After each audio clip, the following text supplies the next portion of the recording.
Hi friends, எல்லோரும் எப்படி இருக்கீங்க? நல்லா இருக்கீங்களா? இன்றைக்கி என்னென்னு பார்த்தீங்கன்னா, என்னோடய மார்னிங் ரொட்டீன் தான் பார்க்குறீங்க. டெய்லி நான் எத்தனை மணிக்கு எழுந்திரிக்கிறேன், எந்திரிச்சோன்னே என்ன வேலை பார்ப்பேன் அப்படி தான் ஃப்ரெண்ட்ஸ் பார்க்க போகிறீங்க. ஃபர்ஸ்ட் நான் பார்த்திங்கன்னா எப்போயுமே நைட்டே பார்த்திங்கன்னா மிஷினில் துணியை போட்டு விட்ருவேன். போட்டு விட்டுட்டு காலையில் முடிஞ்சால் நைட்டே காய போட்டுருவேன். அப்படி இல்லை அப்படின்னா காலையில் எழுந்திரிச்சி காய போடுவேன். பாப்பா வந்து பார்த்திங்கன்னா நைட்டு அழுதுகிட்டே இருந்ததுனால என்னால் காய போட முடியலை. அப்படியே மிஷினில் கம்ஃபர்ட்டில் போட்டதை அப்படியே வச்சுட்டு காலையில் எழுந்திரிச்சி காய போட்டேன்.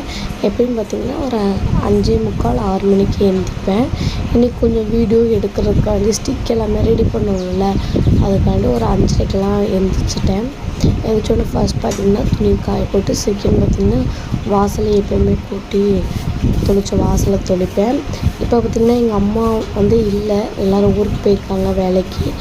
அதனால் பார்த்திங்கன்னா வெளியில் பார்த்திங்கன்னா அவ்வளோவா தூசி எதுவும் இருக்காது. ஏன்னா நான் இருக்க ஒரே ஆள் இருக்கிறதுனால க்ளீனாகவே இருக்கும். அது பார்த்திங்கன்னா இங்கேயே வெளியில் லைட்டாக பார்த்திங்கன்னா கூட்டி விட்டுட்டு வெளி வாசல் மட்டும் தொளிப்பேன். நீங்கள் எல்லாருமே எப்படி இப்போ எத்தனை மணிக்கு எழுந்திரிக்கிறீங்க?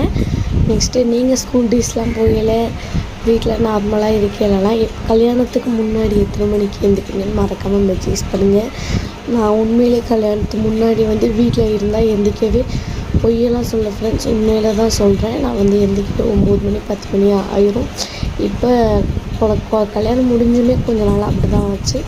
அப்புறம் தம்பி பிறந்தான் அப்படி தான் போச்சு. பாப்பா பிறந்ததுலேருந்து கொஞ்சம் முன்னுக்கூட்டியே எழுந்திரிப்பேன். இப்போ தம்பி ஸ்கூலுக்கு போகிறக்க இன்னும் கொஞ்சம் முன்னுக்கூட்டியே எழுந்திரிக்கிற மாதிரி ஆயிடுச்சு.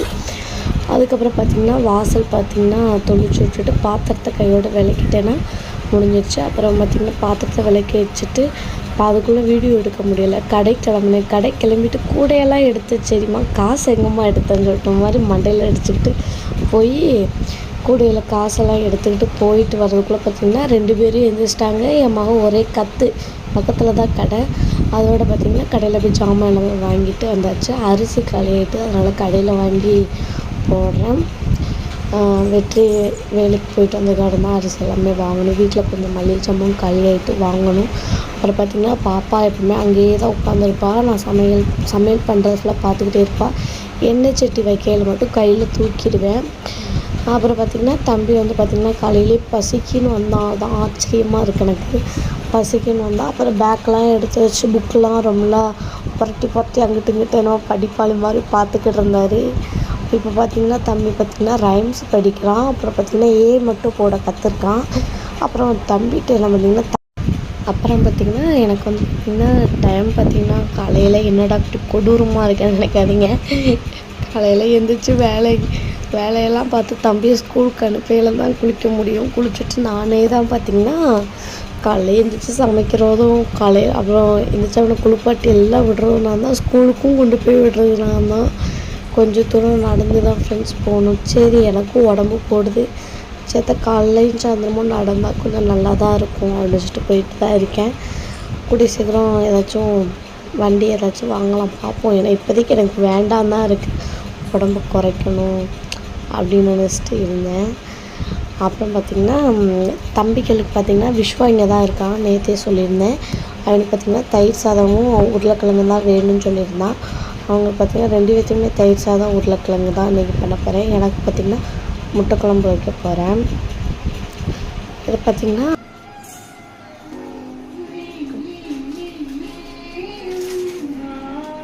அப்பம்மா ஹாப்பியா தம்பி ஹாப்பியா கட்டிடுச்சு. இப்போ இதே நேற்று டைட்டாக இருந்துச்சு, கட் பண்ணி எடுத்து வச்சேன். எடுத்துட்டு முன்னாலே திட்டேன், செயின் போட்டுரு அப்படின்னு சொல்லிட்டு என்னன்னா மறுபடியும் மாட்டியாச்சு. கல்ல முட்டை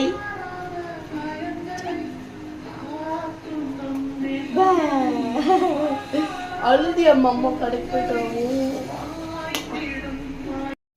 அதோட பார்த்திங்கன்னா தம்பி வந்து வெளியில் யூரின் இருந்தால் நானும் அதோட கொஞ்சம் மூச்சது மாதிரி தண்ணி ஊற்றி அப்படியே லைட்டாக கூட்டி விட்டுட்டேன். அப்புறம் பார்த்திங்கன்னா மணி 7:30 ஆகிட்டு.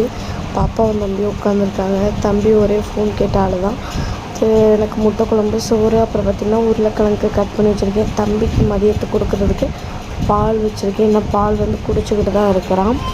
பார்த்திங்கன்னா தயிர் சாதம் தாளித்து வச்சுருக்கேன். தம்பிக்கு மிளகாப்பொடி போடாமல் உருளைக்கிழங்கு எடுத்து வச்சுருக்கேன். சாதம் வடிச்சு விட்டாச்சு. டிஃபன் பாக்ஸ் பார்ப்போம். தம்பிக்கு தயிர் சாதம் மிளகாப்பொடி போடாமல் உருளைக்கிழங்கு அப்புறம் கருவு எடுத்தாச்சு. தயிர் சாதம் இவனுக்கு பார்த்திங்கன்னா மிளகாப்பொடி போட்ட உருளைக்கிழங்கு. இவனுக்கு லேஸும் நான் பார்த்து வச்சேன். இவனுக்கு பார்த்திங்கன்னா முறுக்கு வச்சேன். அவனுக்கு முட்டை பிடிக்காது, அதனால் வைக்கலை. எல்லாமே வீடியோ எடுக்க முடியல. லைட்டாக என்னால் முடிஞ்ச அளவுக்கு தான் எடுத்திருக்கேன். இப்போ தம்பி வந்து கிளப்பி வச்சு சாப்பாடு எல்லாமே வச்சாச்சு. அதெல்லாம் வீடியோ எடுக்கவே இல்லை. தம்பி வந்து கிளம்பிட்டு இப்போ நான் போய் குளிச்சுட்டு வந்துட்டு போகிறது தான். மணி பார்த்திங்கன்னா கரெக்டாக 8:15 ஆகுது. 8:20 ஆகிட்டு 8:45க்கு அங்கே இருக்கணும். நம்ம வந்து குளிச்சு கிளம்பிட்டு போகிறதுக்கு டைம் கரெக்டாக இருக்கும். இப்போ நான் போய் பார்த்திங்கன்னா குளிச்சுட்டு வரேன். பாப்பாவையும் பார்த்திங்கன்னா காலைல குளிப்பாட்டிட்டேன். ஏன்னா எப்பயும் குளிப்பாட்ட மாட்டேன். இப்போ காலைல பாப்பா பாத்ரூம் போனதுனால அப்படியே சேர்த்து லைட்டாக மேலே கழுவியாச்சு.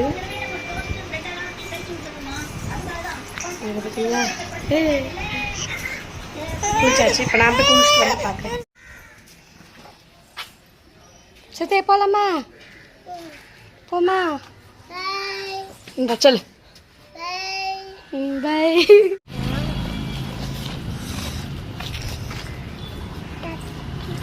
ஒழுங்கா போ.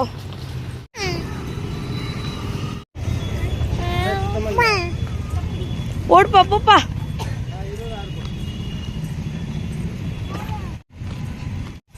ஓகே ஃப்ரெண்ட்ஸ், பார்த்தீங்கன்னா நம்ம தம்பியை விட்டுட்டு வந்தாச்சு. இவளுக்கு தூக்கம் வந்துருச்சு. இவங்களை சாப்பிட்டுட்டா தம்பி கூடைய. இவங்களை தூங்க வச்சுட்டு நானும் நைட்டியை மாட்டிட்டு சாயந்தரம் மறுபடியும் கரெக்டாக 2:30லேருந்து 3 மணிக்குள்ளே கூப்பிட போகணும். அதுக்காக எப்போனாலும் கூப்பிட்டு போய்க்கலாம். நான் தூக்கம் வந்துருச்சு. ஓகே, இந்த வீடியோ அவ்வளோதான். இந்த வீடியோ பிடிச்சிருந்தா உங்களுக்கு லைக் ஷேர் பண்ணுங்கள். சாரி, இந்த வீடியோ பிடிச்சிருந்தா உங்களுக்கு லைக் ஷேர் பண்ணுங்கள். நம்ம மறக்காமல் சப்ஸ்கிரைப் பண்ணுங்கள். நம்மளோட வீடியோ பிடிச்சிருந்தா கமெண்ட் பாக்ஸில் கமெண்ட் பண்ணுங்கள். இனி எப்படி வீடியோ போடலான்னு சொல்லுங்கள். இந்த டே மை விளாக் உங்களுக்கு பிடிச்சிருக்காங்க. இந்த டே மை விளாக்கில் மார்னிங் ரொட்டீன் உங்களுக்கு பிடிச்சிருக்கான்னு பாருங்கள். ஆனால் பாதி கிளிப்ஸ் எதுவுமே எடுக்க முடியலை. இவ்வளோ குளிப்பாட்டினது தம்பி குளிப்பாட்டி வச்சதுலாம். ஓகே, பாய். நெக்ஸ்ட் வீடியோவில் பார்ப்போம்.